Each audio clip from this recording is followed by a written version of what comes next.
कर्क राशि वाले लोगों के लिए शुक्र आपके लाभ भाव और चतुर्थ भाव के स्वामी है और इस गोचर में शुक्र आपके दूसरे भाव में प्रवेश करेंगे। दूसरे भाव पर पहले से ही राहु केतु का प्रभाव जो है वो बना हुआ है, जो पूरी तरह से अनुकूल नहीं माना जाता है। ऐसे में शुक्र का ये गोचर परिस्थितियों को बेहतर करने का काम तो आपके लिए करने वाला है। सभी परेशानियां पूरी तरह से खत्म हो ऐसा बिल्कुल भी जरूरी नहीं है, लेकिन हालात पहले से काफी ज्यादा सुधर सकते हैं। आपकी कुंडली में मंगल योग कारक ग्रह हैं, इसलिए मंगल की दृष्टि शुक्र की ऊर्जा को बढ़ाने का काम कर सकती है।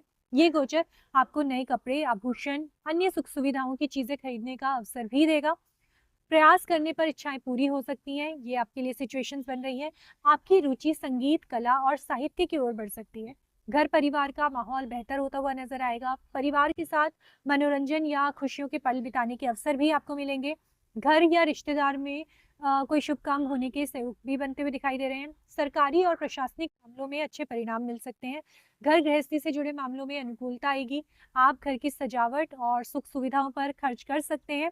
उपाय के लिए क्या करना है, माँ दुर्गा को देसी गाय के घी से बनी हुई मिठाई का भोग आप जरूर लगाइए। सिंह राशि वाले लोगों के लिए शुक्र आपके कर्म और पराक्रम भाव के स्वामी है और इस गोचर के दौरान शुक्र आपकी ही राशि यानी कि आपके पहले भाव में स्थित रहेंगे। पहले भाव में शुक्र का गोचर सामान्य रूप से शुभ परिणाम देने वाला माना जाता है। शुक्र अपनी ओर से आपको सकारात्मक परिणाम देने का पूरा पूरा प्रयास करेंगे। हालांकि राहु केतु का प्रभाव वहां पर पहले से मौजूद है, इसलिए नकारात्मकताओं को पूरी तरह से खत्म करना आसान नहीं रहेगा। फिर भी शुक्र इन प्रभावों को कम करके स्थितियों को आपके लिए बेहतर बनाने में मदद करेगा।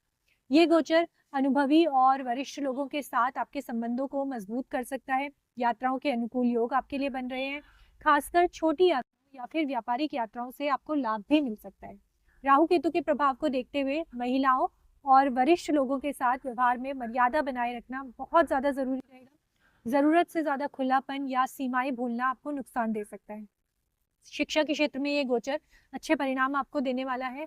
प्रेम संबंधों और विवाह से जुड़े मामलों में भी सकारात्मक बदलाव देखने के लिए मिल सकते हैं।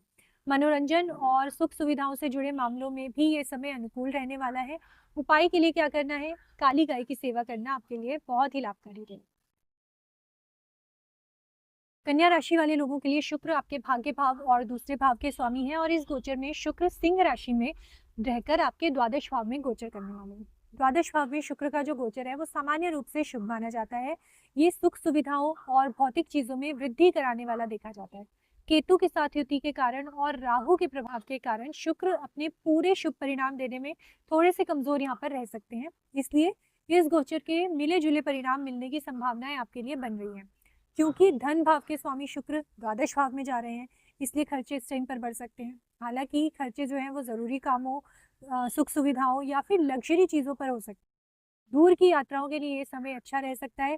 खासकर विदेश यात्रा से जुड़े मामलों में शुक्र आपको सहयोग कर सकते हैं। लेकिन राहु केतु और मंगल के प्रभाव को देखते हुए यात्रा के दौरान सावधानी रखना बहुत ज्यादा जरूरी रहेगा।